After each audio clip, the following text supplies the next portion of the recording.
بسم الله الرحمن الرحيم ياسين والقرآن الحكيم إنك لمن المرسلين على صراط مستقيم تنزيل العزيز الرحيم لتنذر قوما ما أنذر آباؤهم فهم غافلون لقد حق القول على أكثرهم فهم لا يؤمنون إنا جعلنا في أعناقهم أغلالا فهي إلى الأذقان فهم مقمحون وجعلنا من بين أيديهم سدا ومن خلفهم سدا فأغشيناهم فهم لا يبصرون وسواء عليهم أنذرتهم أم لم تنذرهم لا يؤمنون إنما تنذر من اتبع الذكر وخشي الرحمن بالغيب فبشره بمغفرة وأجر كريم إنا نحن نحيي الموتى ونكتب ما قدموا وآثارهم وكل شيء أحصيناه في إمام مبين واضرب لهم مثلا أصحاب القرية إذ جاءها المرسلون إذ أرسلنا إليهم اثنين فكذبوهما فعززنا بثالث فقالوا إنا إليكم مرسلون قالوا ما أنتم إلا بشر مثلنا وما أنزل الرحمن من شيء إن أنتم إلا تكذبون قالوا ربنا يعلم إنا إليكم لمرسلون وما علينا إلا البلاغ المبين قالوا إنا تطيرنا بكم لئن لم تنتهوا لنرجمنكم وليمسنكم منا عذاب أليم قالوا طائركم معكم أئن ذكرتم بل أنتم قوم مسرفون وجاء من أقصى المدينة رجل يسعى قال يا قوم اتبعوا المرسلين اتبعوا من لا يسألكم أجرا وهم مهتدون وما لي لا أعبد الذي فطرني وإليه ترجعون أتخذوا من دونه آلهة إن يردني الرحمن بضر لا تغن عني شفاعتهم شيئا ولا ينقذون إني إذا لفي ضلال مبين إني آمنت بربكم فاسمعون قيل ادخل الجنة قال يا ليت قومي يعلمون بما غفر لي ربي وجعلني من المكرمين وما أنزلنا على قومه من بعده من جود من السماء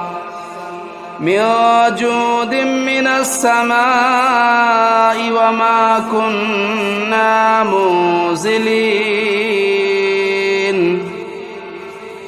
إن كانت إلا صيحة واحدة فإذا هم خامدون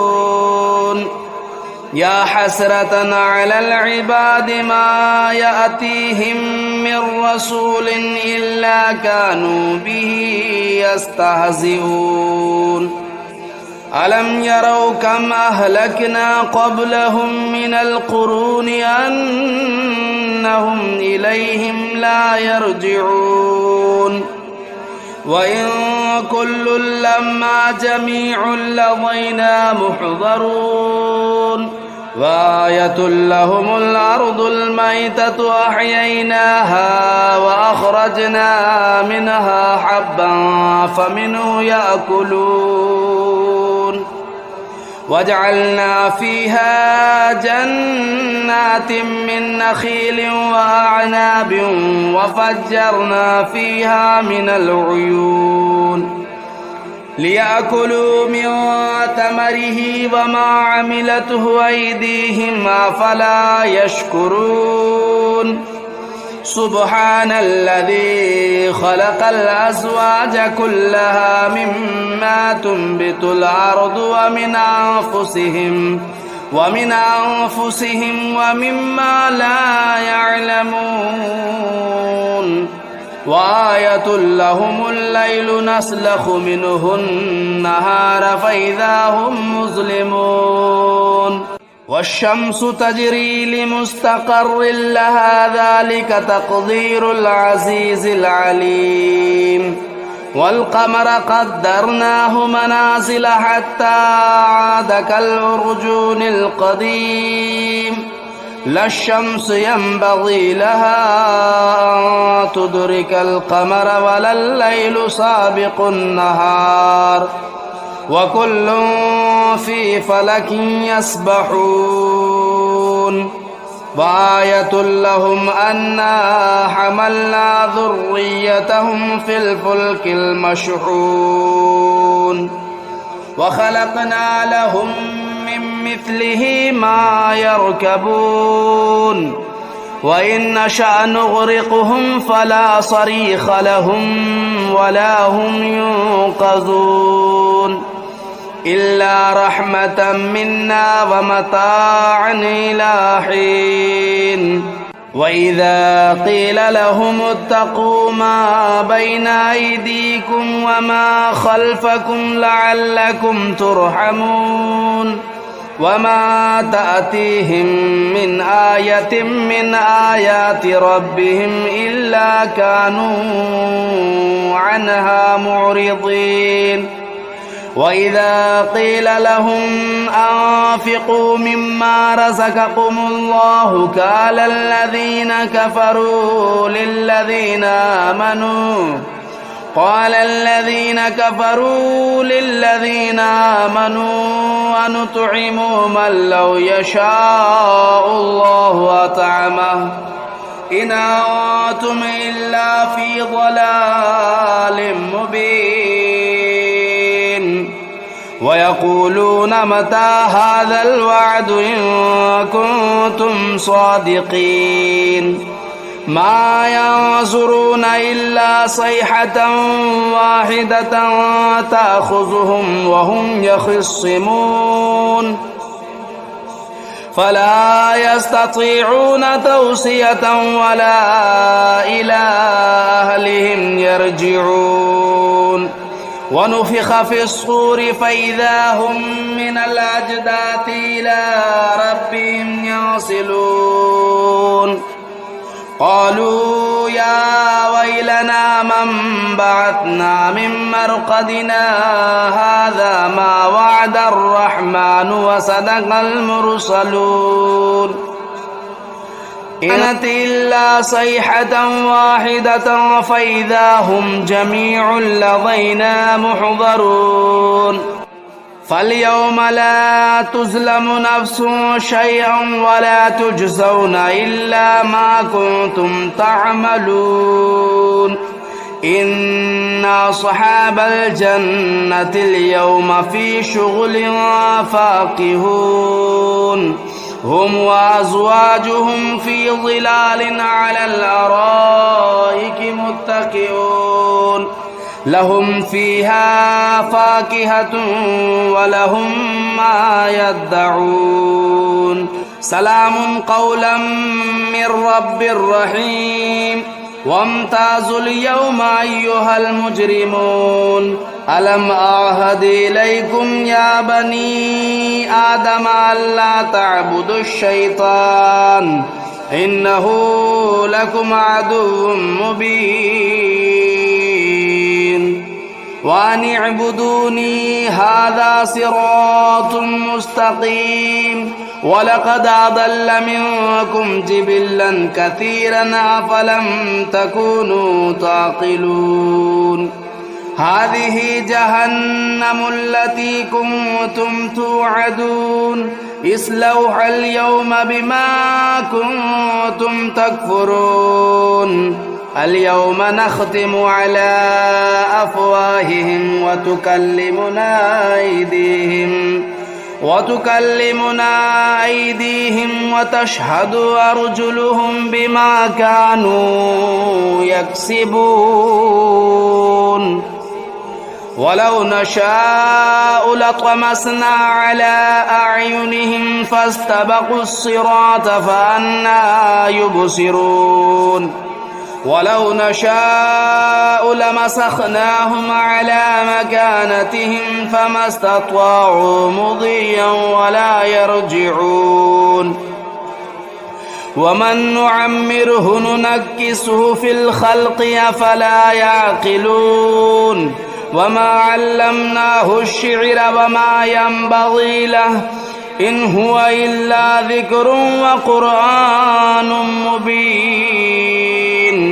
لينذر من كان حيا ويحق القول على الكافرين أولم يروا أنا خلقنا لهم مما عملت أيدينا أنعاما فهم لا مالكون وذللناها لهم فمنها ركوبهم ومنها يأكلون ولهم فيها منافع ومشارب أفلا يشكرون واتخذوا من دون الله آلهة لعلهم ينصرون لا يستطيعون نصرهم وهم لهم جند محضرون فلا يحزنك قولهم إنا نعلم ما يسرون وما يعلنون أولم ير الإنسان أنا خلقناه من نطفة فإذا هو خصيم مبين وضرب لنا مثلا ونسي خلقه قال من يحيي العظام وهي رميم قل يحييها الذي أنشأها أول مرة وهو بكل خلق عليم الذي جعل لكم من الشجر الأخضر نارا فإذا أنتم منه توقدون أوليس الذي خلق السماوات والأرض بقادر على أن يخلق مثلهم بلى وهو الخلاق العليم إنما أمره إذا أراد شيئا أن يقول له كن فيكون فسبحان الذي بيده ملكوت كل شيء وإليه ترجعون بسم الله الرحمن الرحيم الرحمن علم القرآن خلق الإنسان علمه البيان الشمس والقمر بحسبان والنجم والشجر يسجدان والسماء رفعها ووضع الميزان ألا تطغوا في الميزان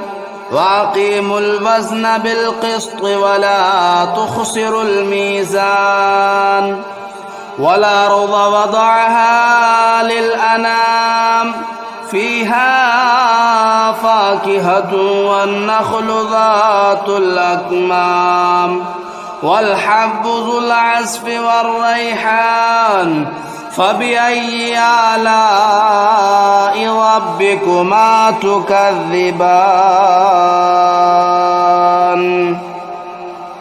خلق الإنسان من صلصال كالفخار وخلق الجان من مارج من نار فبأي آلاء ربكما تكذبان رب المشرقين ورب المغربين فبأي آلاء ربكما تكذبان مرج البحرين يلتقيان بينهما برزخ لا يبغيان فبأي آلاء ربكما تكذبان يخرج منهما اللؤلؤ والمرجان فبأي آلاء ربكما تكذبان وله الجوار المنشآت في البحر كالأعلام فبأي آلاء ربكما تكذبان كل من عليها فان ويبقى وجه ربك ذو الجلال والإكرام فبأي آلاء ربكما تكذبان يسأله من في السماوات والأرض كل يوم هو في شأن فبأي آلاء ربكما تكذبان سنفرغ لكم أيها الثقلان فبأي آلاء ربكما تكذبان يا معشر الجن والإنس إن استطعتم أن تنفذوا من أقطار السماوات والأرض فانفذوا لا تنفذون إلا بسلطان فبأي آلاء ربكما تكذبان يرسل عليكما شواظ من نار ونحاس فلا تنتصران فبأي آلاء ربكما تكذبان فإذا انشقت السماء فكانت وردة كالدهان فبأي آلاء ربكما تكذبان فيومئذ لا يسأل عن ذنبه إنس ولا جان فبأي آلاء ربكما تكذبان يعرف المجرمون بسيماهم فيؤخذوا بالنواصي والأقدام فبأي آلاء ربكما تكذبان هذه جهنم التي يكذب بها المجرمون يطوفون بينها وبين حميم آن فبأي آلاء ربكما تكذبان ولمن خاف مقام ربه جنتان فبأي آلاء ربكما تكذبان ذواتا أفنان فبأي آلاء ربكما تكذبان فيهما عينان تجريان فبأي آلاء ربكما تكذبان فيهما من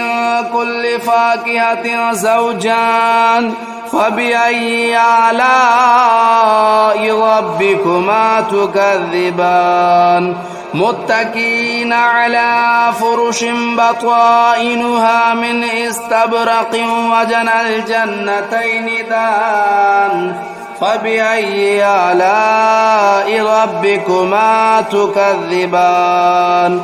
فيهن قاصرات الطرف لم يطمثهن إنس قبلهم ولا جان فبأي آلاء ربكما تكذبان كأنهن الياقوت والمرجان فبأي آلاء ربكما تكذبان هل جزاء الإحسان إلا الإحسان فبأي آلاء ربكما تكذبان ومن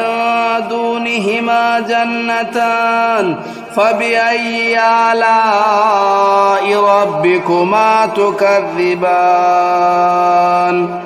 مدهامتان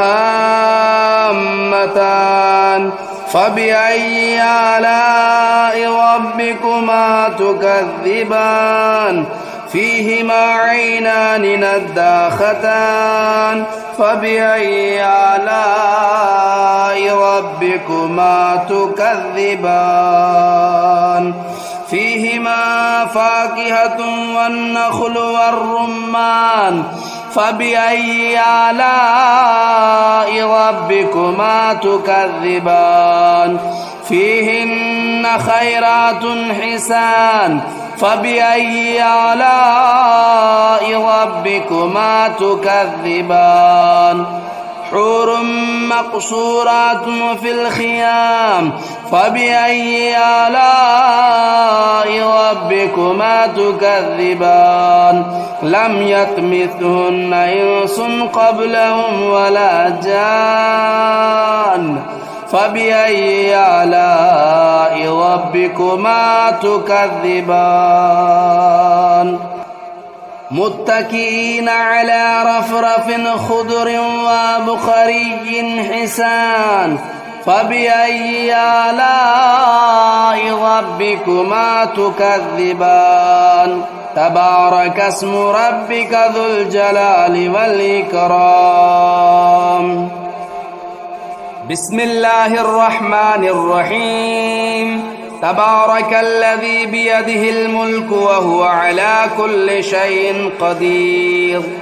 الذي خلق الموت والحياة ليبلوكم أيكم أحسن عملا وهو العزيز الغفور الذي خلق 7 سماوات طباقا ما ترى في خلق الرحمن من تفاوت فارجع البصر هل ترى من فطور ثم ارجع البصر كرتين ينقلب إليك البصر خاسئا وهو حسير ولقد زينا السماء الدنيا بمصابيح وجعلناها رجوما للشياطين وأعتدنا لهم عذاب السعير وللذين كفروا بربهم عذاب جهنم وبئس المصير إذا ألقوا فيها سمعوا لها شهيقا وهي تفور تكاد تميز من الغيظ كلما ألقي فيها فوج سألهم خزنتها ألم يأتكم نذير قالوا بلى قد جاءنا نذير فكذبنا وقلنا ما نزل الله من شيء إن أنتم إلا في ضلال كبير وقالوا لو كنا نسمع أو نعقل ما كنا في أصحاب السعير فاعترفوا بذنبهم فسحقا لأصحاب السعير إن الذين يخشون ربهم بالغيب لهم مغفرة وأجر كبير وأسروا قولكم أو اجهروا به إنه عليم بذات الصدور ألا يعلم من خلق وهو اللطيف الخبير هو الذي جعل لكم الأرض ذلولا فامشوا في مناكبها وكلوا من رزقه وإليه النشور أأمنتم من في السماء أن يخسف بكم الأرض فإذا هي تمور أم أمنتم من في السماء أن يرسل عليكم حاصبا فستعلمون كيف نذير ولقد كذب الذين من قبلهم فكيف كان نكير أولم يروا إلى الطير فوقهم صافات ويقبضن ما يمسكهن إلا الرحمن إنه بكل شيء بصير أمن هذا الذي هو جند لكم ينصركم من دون الرحمن إن الكافرون إلا في غرور أمن هذا الذي يرزقكم إن أمسك رزقه بل لجوا في عتو ونفور أفمن يمشي مكبا على وجهه أهدى أمن يمشي سويا على صراط مستقيم قل هو الذي أنشأكم وجعل لكم السمع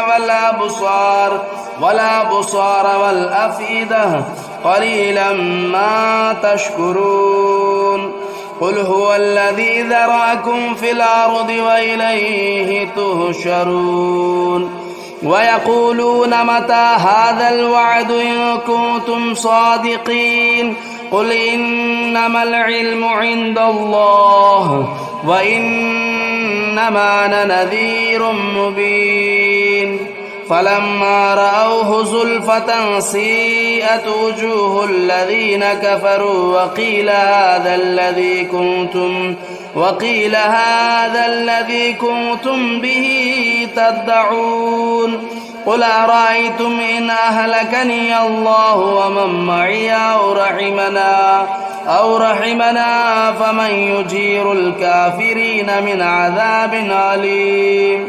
قل هو الرحمن آمنا به وعليه توكلنا فستعلمون من هو في ضلال مبين قل أرأيتم إن أصبح ماؤكم غورا فمن يأتيكم بماء معين